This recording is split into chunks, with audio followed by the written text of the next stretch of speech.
Bim tani të lutem. Në syrin tim, në optikën time, unë mendoj që ai ka dashur atë të transmetoj. Nuk mendoj që ka njerëz njeriu kape si nga ana fetare, si nga ana filozofike, si nga ana psikologjike, ka inklinacionin ose tendencën që i themi ne në Shqip, që ta përmirësoj vetveten.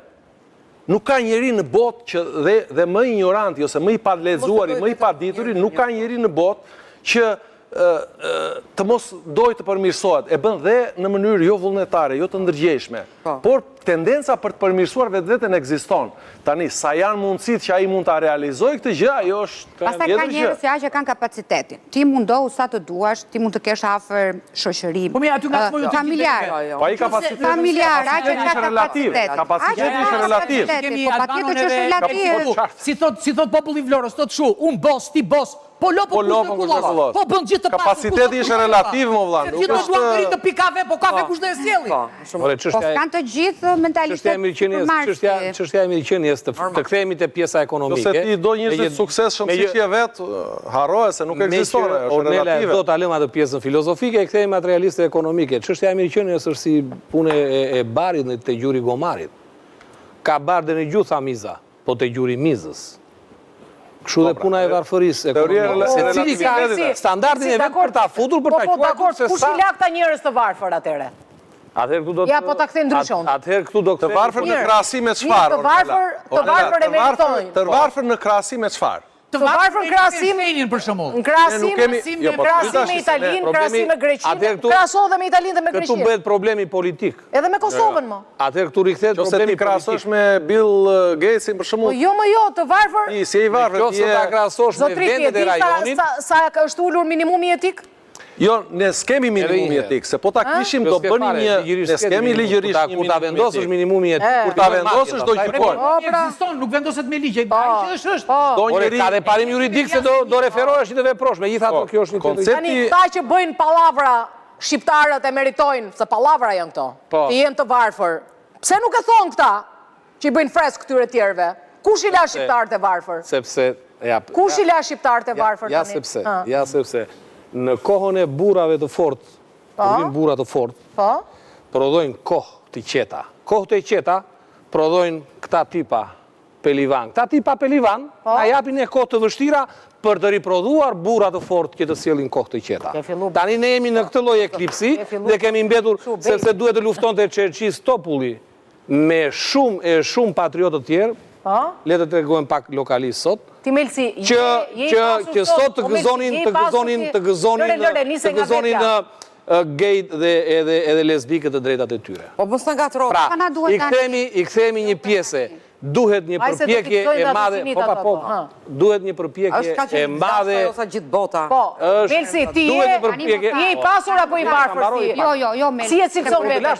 Nuk më le ta mbaroja. Kur e fillova unë bisedën dhe tregova që ndoshta Ermali ka bërë prapë Ermali. E lash Ermalin, po flisja për fillova, po kur e fillova unë bisedën, po se kemi parë jo, po kur e fillova unë bisedën me Amerikën që më ndërpryet, këtë gjë doja të thosha. Që ai vjen nga domethënë ka parë diçka tjetër, domethënë nuk krahasohet mundësitë që ka një vend si Amerika apo Gjithandevim se si pa. Po mirë mos është po amerikanët kush ja dhanin si do e dashur. Kush ja dhanin i lirë, nuk krahasohet me ashtu vinë dhe italianët këtu dhe han byrek dhe thonë lum shqiptarët që han byrek është nëse nuk është relative ajo. Tani të them atëre mund të rritet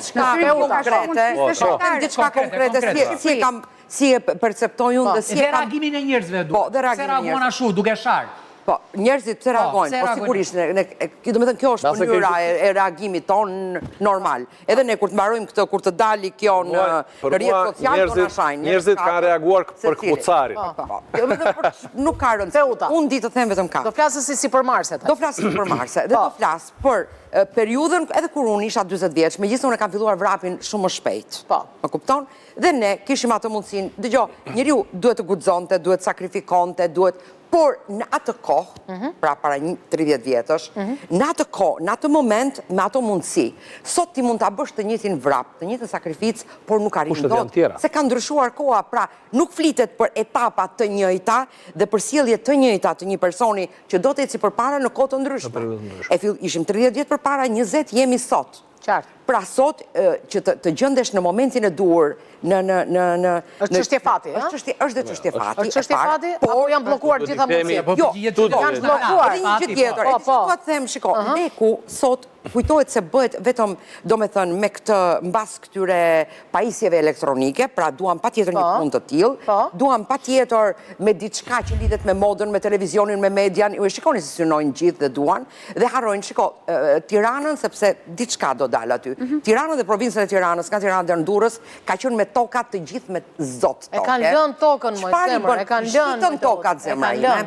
I shitën tokat, i bën lekët tym. Po, ikën emigracion. Ikën emigracion, erën dhe në Tiranë. Po, pastrojnë banjot ande në emigracion. Dhe për qarë, të tokën, po ta këshim, do me thënë, punuar, avash, 30 vjetë, pa turp, sot, aksionerët më të mëdhenj të bankave në botë para 200 vjetësh kanë qenë fermerët, blektorët, këta kanë qenë Erion Kristo. Debati gjatë se unë do pyesja këtu do thosh ja cilat toka njerë. Se cilat toka. Që rëndësi ka tani e kishin. Është probleme. Gjithë kashari i bëri tym tokat. S'ke një... Tani pëse të punoheshin. Ke toka gjithë se qenë, po problemi është ku do i shesësh, tani. Si ku do i shesësh? Ja blenë, mor, ja blenë, i kanë blerë. Po janë bërë qëndrat... Tani, sot tira, rinia sot, do të pasurohet në qast. Po pa tjetër. Pra, problemi janë, më falë, do të them troç tani, janë pa buksa, i gjenë ato lekët me i mbledhin si i mbledhin dhe blende çanta nga 500 euro, 1000 euro. Po mirë më kur je pa buksa të çantën do e hash tani, çfarë do i bësh asaj çantës? Shiko, nuk është vetëm aty, po njerëzit duhet të zgjidhen dhe është një format, një model i keq. Se me ato 500 euro ti mund t'i çosh në investim, ja ku e ke supermarketën, të bën një plan biznesi, fillon një start-up të vogël dhe fillon fiton avash, me atë çantën do ta hash, do ta pish, do ta shtrydh dhe çfarë do t'i bësh? Është çështje këndvështrimi, ke ca njerëz që jo është këndvështrimi brezit nga jeta. Tani po t'i futemi këtyre ka ndikon shumë jeta ndikon shumë jeta sociale, Instagrami, shoqëria, gjithë njerëzit mendojnë që tani që të ndihen të pranuar në shoqëri duhet patjetër të kenë një çantë apo një logo që ata të ndihen të pranuar, që këtu fillon problemi. Nuk e kuptojnë që sot që të pranohemi në shoqëri, duhet të kemi vlera, duhet të jemi të edukuar, duhet të jemi empatik, duhet i duam njerëzit me të cilët qëndrojmë. Qua një njëri të pasur, ti, më falë. Nëse je shumë je vajza ime me mosh. Shikon, quaje, një të pasur ti. Pasuria është relative për të gjithë. Këtë do quaj, e lëm shpirtëroren, e lëm... Po jo mos mos tani fare. Ore, këtë do quajmë, ore do ta ndajmë, këtë do quajmë të pasur.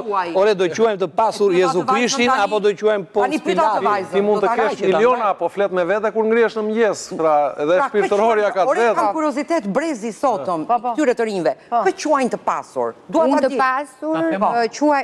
të pasur quaj një njeri i cili e di se çfarë do, punon për atë që do, është një njeri që është me disiplinë, që mundohet të luftoj për ditë dhe të arrijë. Tani, a më pyete mua, apo jo për televizor, po ti s'po njeh fare mua më zotëri. Unë e them për veten time. I pasur në zhargonin tonë i themi atij që ka miliona dhe mbaroj. Po tani unë po flas për veten time, çfarë është për mua një i pasur. Unë për veten time me këtë që kam. Mua radha do e them bukur që të duken, po. Unë për veten time ndihem e pasur dhe po flas për veten, nuk flas fare për televizionin. Unë nuk e kam fare problem. Unë kështë ardhmja ime në televizion, kështu që unë këtu them mendimin tim. Juve në brezi, në bisedat tuaja. Në televizion, se për brendimin tim. Pa tjetër. është çështje fokusi edhe kjo. Mjafton të fokusohesh. Tani, Albano e tha troç, i pasur është ai që ka një Lambo. Kush ka Lambo, kush ka Ferrari, ai që ka një Lambo për atë... Ai është i pasur për sytet të tjerëve. Po fal, ai që ka një Lambo, ai që ka një Lambo i duhet i pasur një që ka 5 Se unë jam dakord. Vazhdojmë pastaj. Zonjusha këtu tha një gjë shumë bukur që parë. Pasuria lidhet me objektivat që ti ke vënë vetes. Pra, nëse ti je aty te objektivat që ti ke vënë vetes, ti je pasur se... Unë dije me pasur kur ne dua këtë gjë dhe unë e kam arritur, sepse unë aty e shoh pasurinë. Mirë, po disa unë jam dakord me po tani vërtet në realitet. Tani këto mashtrimet që bëjnë këta si për Marsit. Absolutisht. Brezi si është kështu? Absolutisht jo. Edhe çik më keq. Absolutisht jo. Shiko, brezi është më i pastër dhe më i kthjellët nga sa mendojmë ne. Si të duken këto mashtrimet që bëjnë këta të pasurit, ta miliarderët, ta tregoj unë se kush do të jetë se si mund të bësh miliarder, kush është rruga e suksesit. Një njeri për mua o e ka ose... Vetëm mos më pyet për miliardin e parë. Thot mos më pyet për miliardin e parë, pastaj të trajnoj Si unë. të duken këto ty? Dëgjoj, Si që më duken marzira mua këto? Dëgjoj, të japësh eksperiencë Po, nuk është gjë e keqe, po. Sepse mua me të vërtet më duket i pasur një njeri kur atë çfarë ka mësuar, ja ka mësuar jeta, dhe kur është ky njeriu që me të vërtet më ka treguar si ka punuar. Me kur është kaq i pasur, pse i bën me lekat Se i bën biletat? trajnimet me lekaj, se jam... Se, Se ja, pas kemi qenë në mendje. Pse i bën me lek këto gjëra? Ta themun se ti unë. Cili pasanik? Lekët i qonë Postë bamirësi. dhëmbi nuk mëson. Atë Unë e ripit, e kupton, do të ashtë të rip. Cili ka qenë ai pasanik vërtet i Po pasur? ati ndoshta nuk i duket vetja i pasur, akoma. Ama, tani, ai tregon rrugën e tij, se si ka arritur deri këtu. Në histori njerëzore, cili pasanik vërtet i pasur e ka pohuar me plot gojë